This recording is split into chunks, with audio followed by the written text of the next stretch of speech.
Hello out there and welcome to Public Conscience. This is the anti-corruption program produced by the Progressive Impact Organization for Community Development. PRIMOG. PRIMOG is a civil society group with the mandate to promote good governance, participation and accountability in Nigeria. I am Chidozie Ogbonnaya and I'm with Esther Bassi. Welcome to the program. Alright. On Public Conscience on Radio, we seek to evolve a corruption-free society through the amplification of corruption stories reported by our partner media organizations and drawing citizens and government attention for democratic action against it.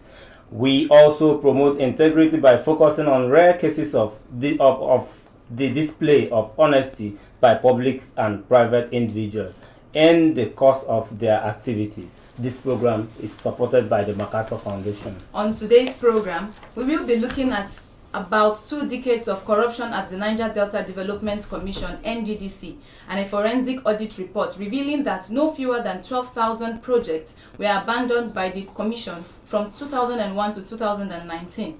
We have taken today's reports from the News Guru newspapers on one of Nigeria's credible online news platforms. The conversation today borders on the poor utilization of public funds by Nigerians and government agencies saddled with that responsibility of building the Niger Delta region.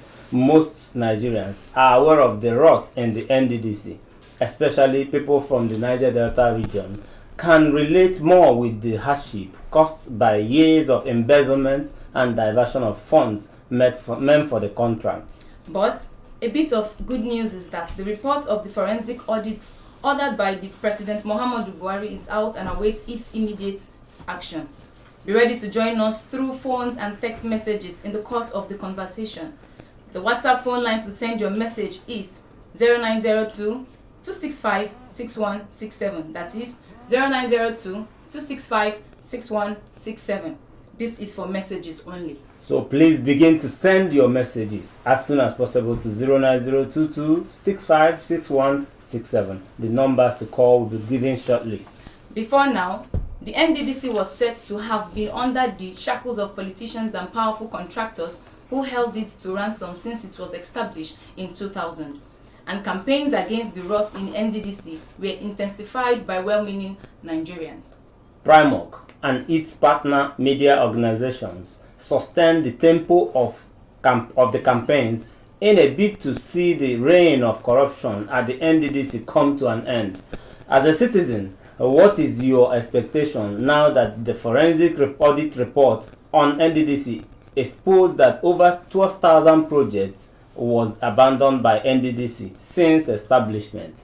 And also, what would you want the federal government to do about NDDC staff and contractors found culpable? President Muhammadu Buhari had in October 2019 ordered a forensic audit of the operations of the NDDC, and after almost 2 years, the forensic audit report submitted to the Minister of Niger Delta Affairs, Godswill Akpabio, revealed that 12,128 abandoned projects could not be traced to any contractor. However, moments after receiving the audit report, the minister assured that President Muhammadu Buhari will act swiftly on the audit report, and about 3 weeks on, Nigerians are still waiting for Mr. President's action on the report, which is now on his table. And according to Budget Nigeria, NDDC received at least 15 trillion naira for projects in the oil-rich Niger Delta since establishment, and the sad state of affairs corroborates the projection that only 12%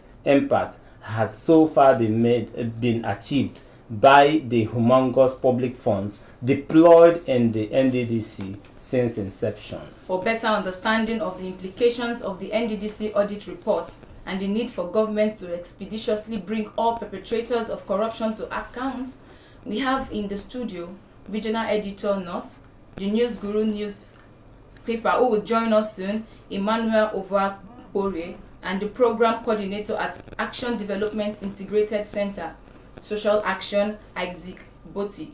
Welcome to the program. Isaac, you're welcome to the program, and we await Emmanuel to join us soon. But Isaac, let's go straight to the business of the day, because we've been talking about so much about this. A lot of noise has been made about it. What do you make of the progress made so far following the conclusion and submission of NDDC forensic audit report to the federal government? Thank you very much. First, we want to first say we appreciate that effort was made, that initiative was actually taken for an agency that has been embroiled in high-profile corruption scandal for the past 20 years. We had a situation for the first time that someone is interested in asking questions, someone is interested in finding out what goes on there.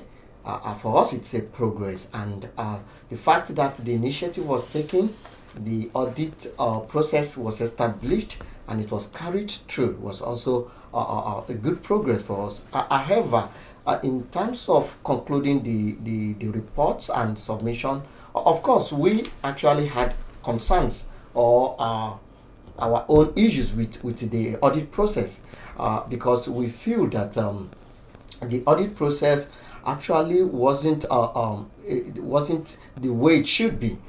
If you remember that sometimes last year the then interim management of the NDDC under Mrs. Joy Nune alleged that the minister of the Niger Delta Affairs was involved in some corruption issues. Of course, that was an allegation that has not been proven, but then we now have a situation where the same minister is to supervise the audit process. And for us, we felt that places some kind of question mark on the credibility of such process. But however, being that as it may, it has been concluded, and we have seen that the report has been submitted. The question is, how do we then determine if it has been successful, if no action has been taken? Because we will evaluate the success of that exercise based on the actions taken on the report, on the recommendations that have been made so far. We will get to what should be done and what should not be done as a follow-up to the audit report submitted. But you raise, I understand your point when you said that the process. The good thing is that we are coming to a conclusion. But what is really the issue with this NDDC? Is it that the personnel, the act? Is it that the act is establishing it is faulty? Because if you look at the over 20 years of running the commission, we have these stories of embezzlement, and it looks like we are not making headway before this accountability process, which is the audit process that present government instituted. What has been the real issues because I understand that you are on the field, you've done a lot of work in the Niger Delta. So what is problem with the act governing? Is the problem from the act or the people manning the NDDC? Thank you very much. I would say that the problem is not with the act that established NDDC. The act has some good provisions, accountability, transparency provisions. If properly and effectively followed, would have led to the kind of the result we desire.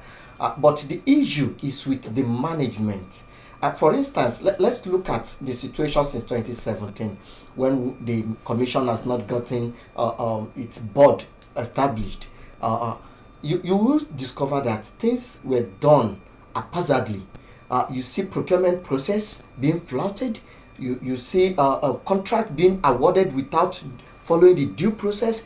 In fact, we even had a situation where we begin to hear things like emergency contract being awarded few months to the end of the budget year. These are issues that has to do with the management of the commission itself. It's not about the act. For instance, the act provides that there should be a substantive board.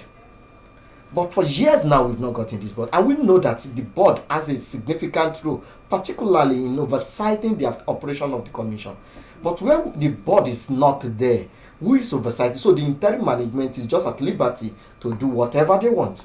And again, the act also provided that the commission should be under the direct supervision of the president. So in other words, it should be under the direct supervision of the presidency. But the situation, as we are seeing now, says otherwise. We see a situation where, of course, we have a supervising ministry which is still part of the presidency, but then much of the responsibility is left to this ministry. And this is also the same ministry that has been embroiled in various corruption scandals, including even the minister being alleged. In 2015, the Economic and Financial Crime ICPC arrested some 5 staff of the ministry for mismanaging some millions, about 60 something million naira. And this is the same ministry that is supervising the intervention agency. So that for us is an issue, and which means that there's need to tighten the oversight function around the operation of NDDC. And when we talk about the National Assembly, they also have the power to oversight the commission. They are also involved in the corruption scandal. We saw last year the cases of Off Your Mic, where people, members of the National Assemblies, were being alleged of being part of contract racketeering. In fact, the what is it called? The head of the contract verification committee that was set up under Joy Nune. Yeah. Came up to say that a senator took 300 contracts and 132 of these were fully paid, but there was no mobilization, there was nothing going on in the site.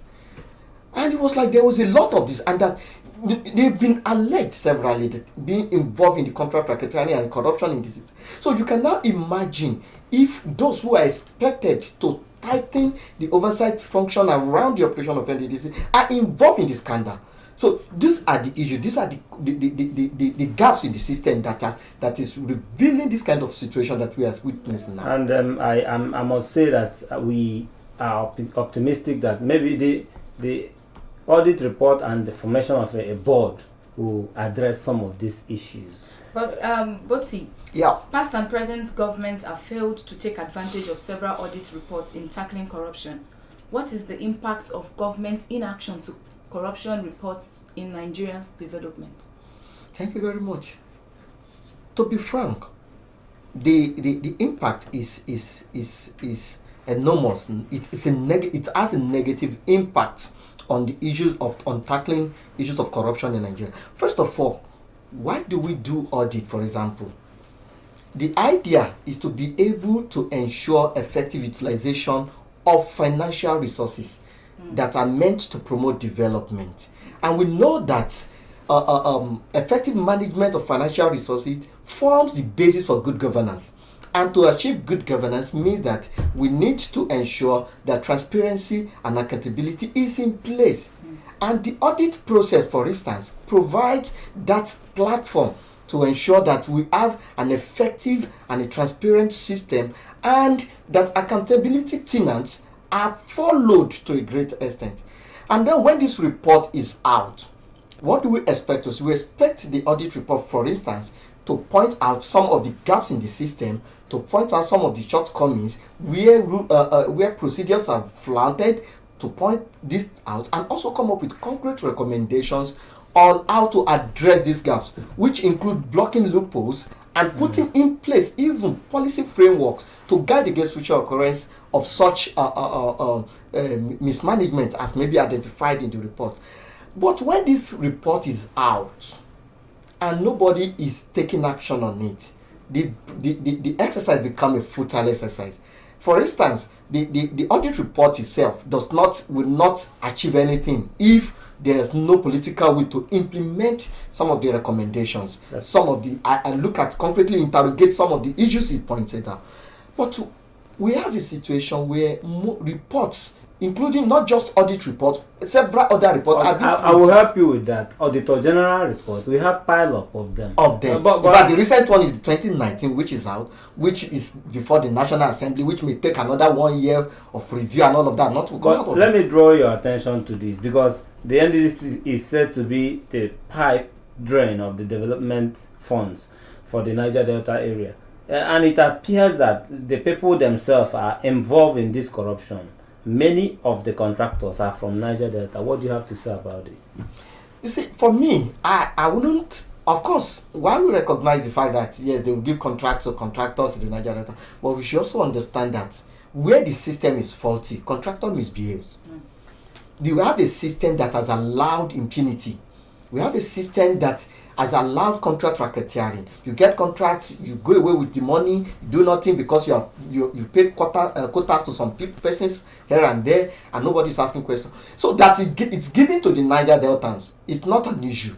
It could, yes, anybody could get contract, but then do we have a system? Do you have a process that allows integrity of that contract, that monitors the process of implementation to assure that the right thing is done? We don't have, and that is the gap. Bad system is an alibi for the indigenes or the natives to partake in the corruption. If we have a system that checks and balance things, even if you are from a community and a project is given to you, you didn't implement, you should be prosecuted for that. People should be arrested, regardless of their relationship with the communities or wherever. It doesn't matter who you have. For me, what matters is if you are doing the right thing, it will be appreciated. If you are doing the wrong thing, you should be prosecuted for it. So if we begin to have a system where these contractors are being picked up and prosecuted, they will sit tight. That's definitely. I agree with you on that. That when we release sledgehammer on corruption, it will correct some things in our senses. But it's just like when you go and take the definition of impunity, and to me, I fear impunity so much because it emboldens the citizens or anybody who is committing one kind of fraud or the other. So it's one cancer we must cut off in our system, that somebody will do something and will go scot-free. But NDDC's plight is believed to have worsened by powerful politicians and contractors. Are you optimistic the federal government can bring those culpable to justice this time? What has been the situation in the past? Because we must give it to them. This time the government initiated this process, although there were pressures from here and there, before the audit committee was instituted. Fine and good. It's a good step in the right direction. Are you optimistic? Well, going by the past experiences, I am not, because we have seen a situation. For example, in 2016, the Auditor General did a special report indicting some members of the NDDC of mismanaging about 168 billion naira. Till today, nobody has been arrested, nobody has been prosecuted. And there have been several reports. For instance, also, July last year, the Senate Ad hoc Committee did an investigation and they released the interim report, which also indicted a number of persons with, in fact, for the mismanagement of some 1 trillion naira. But up to today, nobody's talking about that again. Nobody's been arrested. In fact, I felt personally worried because when these reports are out and in public domain, it is expected that these reports will reinforce the operation of the anti-corruption agencies to begin to go after some persons. But nothing is happening. So for me, it's a bit worrisome, because now we have spent so much to come up with this forensic report, and then the minister has also told us that some 12,000 projects have been abandoned that could not be traced to any contractor, and all of that. And yet, nobody is asking questions. Nobody is saying, okay, who are the contractors? Can we have their list? Can we begin to go after them? What is the process through which the contractor, let's begin to review the procurement process and all of that. I believe that the minister just gave us a hint. He gave us a hint, but I know that they are supposed to put faces on these contractors, put names on it. Yes. That is the expectation.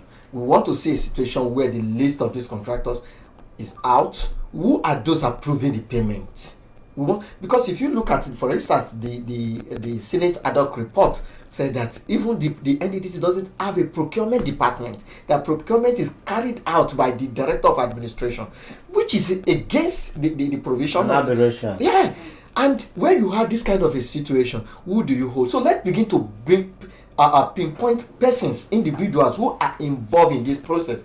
and then begin to publish them when we have their names. And for instance, if I know you are from my community and you have taken a contract you have not done, I can mobilize the community against you. I can engage you. In fact, we can initiate a legal process against you and begin. But when we don't have this information in public domain, how do you even expect the citizens to engage the process? How do you expect people to begin to act? And that is where my fear is. Now, it's been 3 weeks or over now that the forensic report has been submitted to the minister. Of course, we expected that it to be handed over to the president, who may also spend some time studying it and all of that. I think the president is aware of the report as we talk. And when they say they are studying, in fact, I'm particularly worried. What are we studying for that long again? Please, first, let this report be in public domain. While the government is studying, let Nigerians also be studying. Let them be engaging. Let issues be taken up. And the government should also recognize that the civil society, the citizens alike, are partners in progress. So while they are still doing their own study, the citizens will be taking action, independent action, following things up. And that will complement whatever efforts the government intends to take, or whatever action. To the confidence of the masses. Yes, it will also build confidence that, oh yes, this government is serious about its plan on stamping out corruption in NDDC and all of that. But 3 weeks after, the report is not in public domain. Nobody's talking about it. Even if they want to set up a committee to start studying it, the committee has not been set up. For how long are we going to wait? And this is how gradually you begin to see that the news or the noise around this report died down and nothing happens at the end of the day. All right, we'll hold you up there, but we'll come back to it. But let's get to hear from our listener out there. We want to open up the phone line to have them contribute to the discuss. Okay, for you, our listener out there, you please follow us on all our social media platforms at Official Primorg. Primorg is spelled Primorg. And also remember that we are streaming live on Facebook at Official Primorg. Again, Primorg is spelled Primorg. All right, Primorg is spelled Primorg. And remember that this program is interactive. The WhatsApp line to send your message is 09022656167. That is 09022656167. This is for messages only. Please begin to send your messages. And our question today is for you out there: is that what is your reaction to the discuss, to the conversation here? And as a citizen, what is your expectation now that the forensic report on NDDC exposed corruption on over 12,000 projects? And how would you want the federal government to respond to NDDC staff and contractors found culpable? Do you support public naming and shaming of citizens and companies indicted in NDDC audit report? Back in the studio, we still have Isaac Botti from Social Action. And this is Public Conscience on Radio, I must remind you, if you are just joining us. And we're talking about forensic audit report on NDDC exposing over 12,000 abandoned projects in the Niger Delta region. But he said that 3 weeks on now, nothing has been done about the report. So I want to ask you, do you think there is like an underlying reason why these things have not been carried out expeditiously, where we've not seen actions from the government and all those people involved in? Well, I wouldn't want to preempt the government on this, but then it is important for us to understand that where we have the political will to do the right thing, the report will have been out, one, in public domain, then two, necessary actions will have been ongoing by now. But as it stands, the truth of the matter is this report is going to be damning by the time you're going to see the content of it. A lot of high-profile persons might have been indicted. And when you look at all of this, some persons may be lobbying that this thing don't get out, and then perhaps even it may involve some close allies of people in power, a corridor of power and all of that. An effort has been made to. It's not impossible. That could happen. But we are not saying that is the situation. I think we're giving them the benefit of that to say, okay, we're still waiting and we understand the president just came back from his trip and all of that. It takes time to begin to take action. But then we should recognize the fact that that is not also impossible, that there may be deliberate attempt to want to kill the report, to want to sweep it under the carpet so that nobody gets to know what is the content and what's going on around it, and then in a short while other issues will come up in the polity and then we forget about the report. And by which set of people? The men who could be deliberately planning to kill this report? Of course, it wouldn't be you and I. Yes. So it's those in position of power who are somehow involved or who have been indicted in one way or the other. And when these people begin to act, there's nothing we could do, because they have the details. They are close to the people taking decisions. They begin to manipulate the process and they maneuver the things to ensure that this report is not out and nothing is done. So it's not you and I. It's those people who are politically exposed. I think I can understand, given the little drama we saw in the House of Representatives panel meeting when they were trying to probe the Ponde group. You know, we saw a lot of drama. We saw the off your mic issue. We saw the fainting. You know, a lot of issues. You made mention of printing this report to the public, let the public know about it. And you also said that contractors are also from NDDC. There are some contractors. Yes, let me try once again. One more. Just hold on. Hello? Go on. From this Niger Delta region. So we're looking at the possibility of, if this report is actually being put out there to the public, do you think there is possibly a reaction that we'll get from the public? Do you think at any slightest point there will be a reaction, since we have people from the NDDC region who are also contractors? Definitely there will be a lot of reactions. Because you see, people of that region are eagerly waiting to see this report. They want to know what has happened to their NDDC. They want to know why the region has remained underdeveloped despite the humongous amount of money that has been pumped into it. They want to know who are the contractors. In fact, because it's sometimes surprising. Your neighbor may be one of the contractors, and you see him riding in big jeeps and flashy cars, and then a report came out to say that this man collected so amount of contract and didn't do it. And of course, you wouldn't look at him with good eyes. So that is the situation. We want this document in public domain. We want citizens to begin to engage it. Let the Niger Delta see. Let's name and shame who are those involved in this process, in this ignominious process, and begin to pursue a legal action against them. It is there we will be able to sanitize the system. But if we leave it the way it is, we don't know who is who. Yes. Nothing. For example, there was sometimes last year some group came up to say a particular company registered by Niger Delta was given a contract and they didn't do it, Somalia, whatever the name of the country, and within a week, a lot of public outcry, and engagement arose, and the company came out to say, no, we didn't get a contract, that the document they presented for you is fake and all of that. But if that report was not out, then nobody would have known. And then the follow-up investigations wouldn't have been carried out to say, okay, if you're saying the document is fake, then who issued it?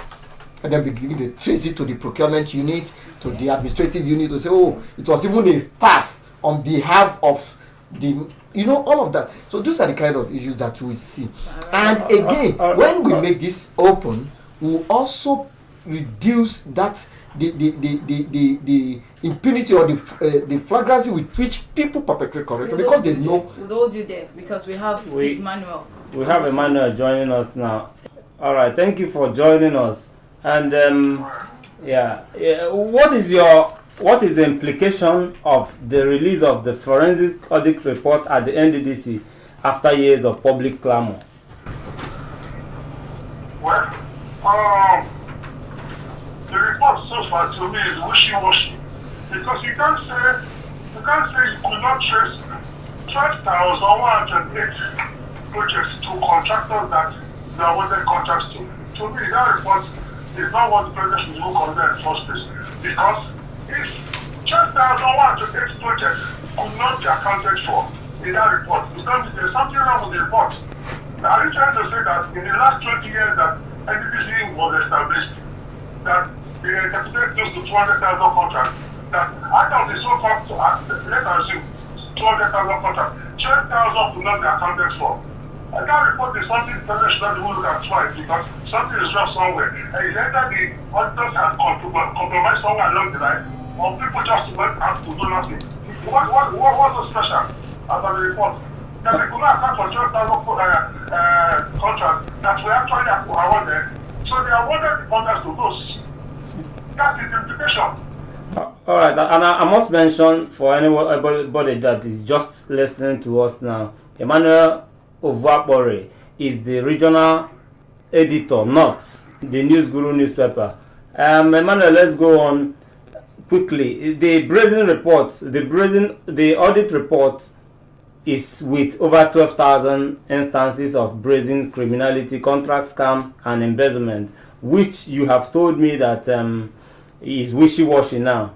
But impunity dominates the public space, and public officials are hardly called to account for their actions while in office. How can we encourage probe of government agencies where impunity also reigns supreme? Thank you very much.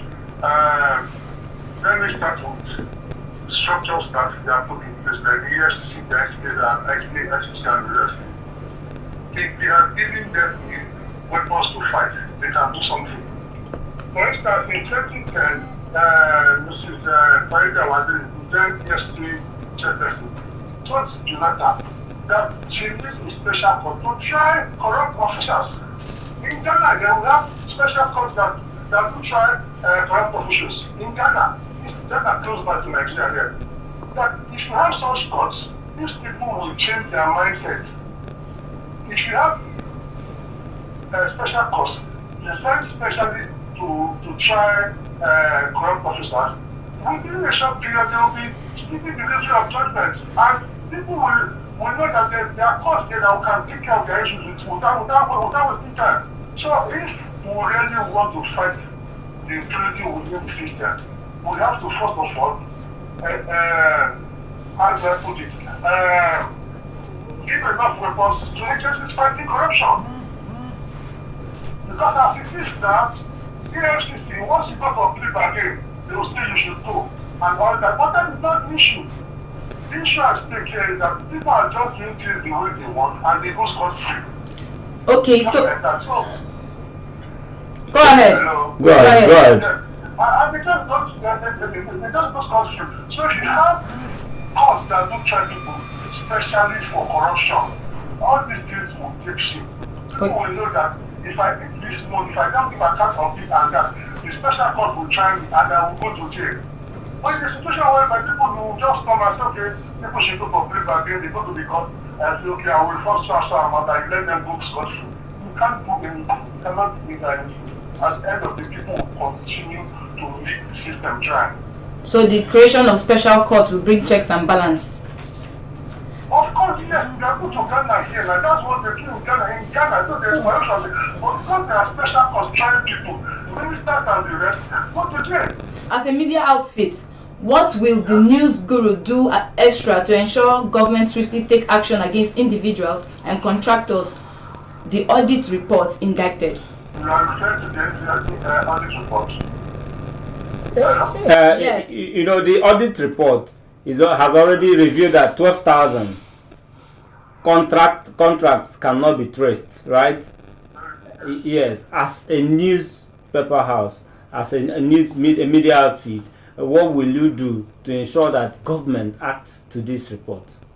Okay, when I'm good, as a journalist, all I need to do is to put on my thinking down and keep investigating reports to help those companies and make it public.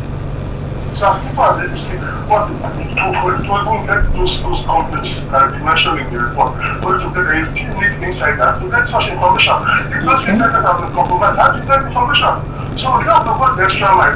For all the impurity, we need to go the extra mile to keep it back and get the facts out and make it known to the public that this was actually happening in a place like which is common way of the You are assuring us that TNG will go the extra mile, right? We can go the extra mile, of course. All right, that's very okay. But before we let you go, anti-corruption fight is one major promise of the president, our president, President Muhammadu Buhari. What is your advice to him now that the forensic report audit report is on his table? That forensic audit report covered from 2000 to 2020, which is exactly 20 years. The NDDC is 21 years old. So it all means virtually everybody from the date of Oyema Kuchiku in 2000 to 2020 to the date of Rioka and Akwabi, everybody should be investigated. Everybody that had anything to do with the commission should be investigated. And if why the other ones say Nigeria is fighting corruption, they should set up special courts to try corrupt officers. Simple. All right, we must thank you very much, because you said that we must set up special court. Your emphasis is on special courts to try corruption. Emmanuel Ovuakbore, we must thank you very much for coming in to intervene this morning. Thank you very much, and have a lovely day. Thank you very much. All right, we just heard the voice of the regional editor, not the News Guru newspaper, Emmanuel Ovuakbore, who laid his mind bare. Are you in consonant with what he said, Isaac? Yes, I agree with him. Because we see that when it comes to prosecuting corrupt officials, these days it has become a kind of self-evident for them. Take me to court and there the case will remain for 20 years, and while the man is busy enjoying the whatever loot. And also we also have that funny clause in the EFCC Act about plea bargaining. Oh, this man has stolen 10 billion naira, and then it's coming up to say, I can give you guys 6 billion, then let me walk away, and then goes off to enjoy. We need to the remaining words. Yeah, at the expense of the people, for that matter. So we need to have a system to check all of this, to correct all of this. A system to correct to ensure that, for example, if we have that special court, and there's not going to be anything like plea bargaining. I'm going to come back to you, but that's that. We need to give out the phone numbers again. 0809 40072. Call in and let's know your reaction to the conversation. Yes, let's know what you think. This money spent is our common worth. It's not government money. You know, we see some of these things as government money, but it's our common worth. It's our we own it, all of us. So when it is embezzled, don't think that the government is government money. It's you and I that is being cheated. But Isaac, the elites in the region, politicians and traditional rulers in the region, are all reportedly involved in this. Does this not give you sleepless nights? Of course, I'm disturbed, because I'm from the region as well, and I know to what extent these people are feeding facts at the expense of the rest of us. But then the question is, they've been indicted, they've been alleged. We do not have enough information to say we want to begin to go after them. You know, in those days, if you are caught as a thief in a community, you are either ostracized, sent away from the community. In fact, your family house may even be brought down, burnt, and all of that to shame the family. But these days, that is not the case, because one, some of the information is not are not there in the public, and then two, people are beginning to celebrate their own, even to say, so we celebrate corruption. People. Also, and that for me, we need a strong attitudinal change if we are to address the issue of corruption, because it's all about attitude. It's a behavior that should not be condoned. So if my brother, for instance, is alleged of corrupt practices, what should be my business going to celebrate him because he has made it big, or what? I should even be against him. I should be the one mobilizing community to say, see, my brother stole. We need to get to that point to begin to see that, see, whatever my brother has stolen is not it's not mine. It's for the entire community. It is the reason why pregnant women are dying because there were no hospitals. It is the reason why children in the communities will have to trek several miles to go to school in another communities or will not even have access to the school. So all of these need to be made laid bare, and we need to begin to change our attitude towards that. So as Nigerians, we should see it as something that should not be condoned, but then we need a lot to be put out in public domain for us to engage effectively. But what is your organization doing to see that the present administration swing into action against contractors and individuals involved in the NDDC fraud? What does the organization do to see that these people are punished? Yes, currently we're doing a lot, and let me say, we recognize the fact that we need the citizens to engage. We are not going to be talking on behalf of the citizens. We rather mobilize them, support them with the needed tools, with the needed skills, with the needed information to engage. And that we're currently doing, because we feel that when the citizens begin to speak up against these things themselves, begin to engage the process, begin to ask questions, things will begin to take shape. So we are currently working with citizens groups across the Niger Delta and outside to ensure that we have a system where the citizens are directly making demands, are directly making intervention to address their own issues. That we are doing, and we are doing this through, like I said, providing them with several supports, such as even training on transparency issues and accountability techniques and all of that, to ensure that these are how to ask questions. For example, we are talking about making demands, writing FOIs and all of that. We are supporting the citizens in this regard. We are also making available information. We're sharing vital information with them to ensure that, yes, at their disposal is that weapon to say, we have this information and we can engage with that. All right, we have a call. Hello, thank you for joining us. Your name and where you are calling from? My name is Mr. Joseph. I'm calling you from Nasokoro here. All right, Mr. Joseph, go ahead. Okay. I want to, my take on this, the audit report is, I want to know the period that is under review. Okay. It's between 2000 to 2019. NDDC, yes. Okay. Now, I want to know my own take on it like a clear revolutionary, but I want to put one thing out there, because you see, the system why these people are also very corrupt, and these people can only get around to corrupt those who are really investigating this. And even if they are indicted, they still have their way. The corruption is all over. So I want to place the task on NDDC, I mean, on the people on Niger Delta, the youth on Niger Delta, who went out, and the last time, he placed 7-point agenda on Mr. President, in which he promised he is going to deliver on all those things. So if you should go back to the Niger Delta region, what did I ever use? It is that this report must be made known. Let us know who are doing this thing. They have their houses in the Niger Delta. They have so many things in the Niger Delta. Okay. If you don't them down, the conditions Okay, we don't advise violence on the program, but they can go and they need to know what is going on. We advise legal action. We don't want violence. But thank you for your contribution. Please wrap up in 30 seconds.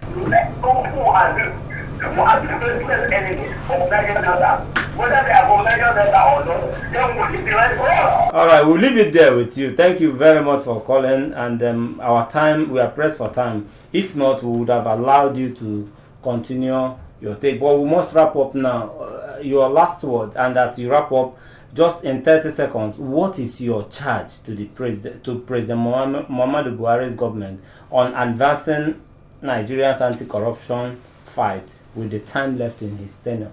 30 seconds, I think. What I would say is, what is worth doing at all? It's worth doing well. If the president has said he wants to fight corruption, then he should fight it also. He should fight it without any form of bias. He should fight it objectively, which include supporting every process that will help control or curb incidences of corruption. For example, we talk about the forensic audit report. The president should show to the public that yes, he meant business. He should make the reports available. He should institute whatever committee or anything he wants to do to ensure that proper action or the right actions are taken. And that is where we begin to instill confidence in the public that yes, this man knows what he's doing and he really wants to curb corruption in society. All right, I must thank you very much for that, Esther. We must go. Our time is fast spent. Okay, please visit the news page of our website, primognews.org. That is primognews.org for all the details of our reports and interviews. Visit our website www.primog.org to get all the information about Primog. And you can watch our videos on Primog TV, our YouTube channel. Please subscribe to get reminders when we have a new post. We appreciate our guest, regional editor, the News Guru newspaper, Emmanuel Ovwakbore, who spoke to us on the phone. And also thank you very much, Isaac Boti, the coordinator at Social Development Integrated Center, that is Social Action. Thank you for being with us. It's my pleasure. And Public Conscience is supported by the John D. and Catherine T. MacArthur Foundation, committed to building a more just and verdant and peaceful world. Get more information about the foundation on its website, macfound.org. Join us here next week for another episode of Public Conscience, and remember to follow us on Facebook and Instagram at Official Primog. I am Esther Bassi. And remember that you can give us information or hints about corrupt act through our phone number 09022656167 or info@primog.org.